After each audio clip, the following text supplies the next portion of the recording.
So where we've got to, we need elections, but elections are not enough because there's so much scope for cheating on an election. And so to stop that, we need checks and balances. So we need the package, elections and checks and balances. Well, what's the difficulty with providing the checks and balances? I think the key difficulty is that checks and balances are a public good. That is to say, they benefit everybody, and something that benefits everybody means that each individual has very little incentive to provide it. They can leave it to others. It's an invitation to free riding. And so normally with public goods, because they benefit everybody, either they're radically underprovided or they're provided by the government. That's one of the core functions of modern government, provide public goods. So government should provide the checks and balances. There's a little problem with that. Other public goods like, say, defence, the government provides defence. Why might the government be less enthusiastic about meeting the public good of checks and balances than meeting the public good of defence? Think about it for a moment, and the answer's kind of obvious. That who are the checks and balances checking? They're checking the conduct of government.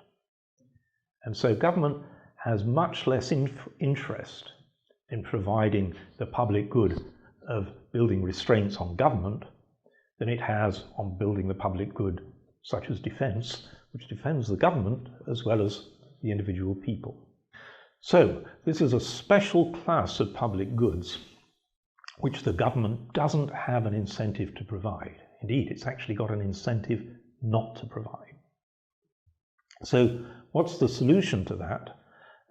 It has to be that citizens have to be pretty vigorous in demanding it. This is probably the one public good that citizens have to really force the government to supply. And that's something that is easily overlooked by citizens. For example, in the 1991 wave of protest against autocratic government, what people demanded was elections. And you can see to an extent why that's the case. And it's because elections are events.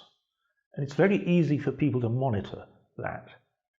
The government, the president standing on the balcony, promises an election on such and such a date. The president knows if he doesn't hold an election on that date, everybody knows, and everybody knows that everybody knows. Common knowledge, and so very easy to organise protest. The checks and balances are not events. They're processes which have to be lived and function day by day. And if they're not fulfilled, often it's quite difficult to observe that. You know, for example, think ballot fraud. By its nature, it's very hard to catch ballot fraud and to show publicly, here's the common knowledge that the government has cheated. Bribery. Bribery kind of happens under the table, not on top of it. Even intimidation, violence against voters, it's localized, and so it's not something that's readily observable as a national phenomenon, unless it's really grotesque. So these checks and balances on the conduct of elections, and indeed other aspects of checks and balances on the conduct of government, are processes hard to build, hard to observe. Does it matter? Well, in some work I did recently with my colleague Anke Huffler, we looked at the effect of elections on economic performance. What is the link between elections and economic performance? And in particular, we wanted to see whether, if a government has really messed up running the economy, it gets punished by voters. So we measured how well or badly the government had run the economy relative to comparator situations, and to see whether that lowered the probability of the government being re-elected. And once we introduced controls for whether the election had been properly conducted or not, here's what we found.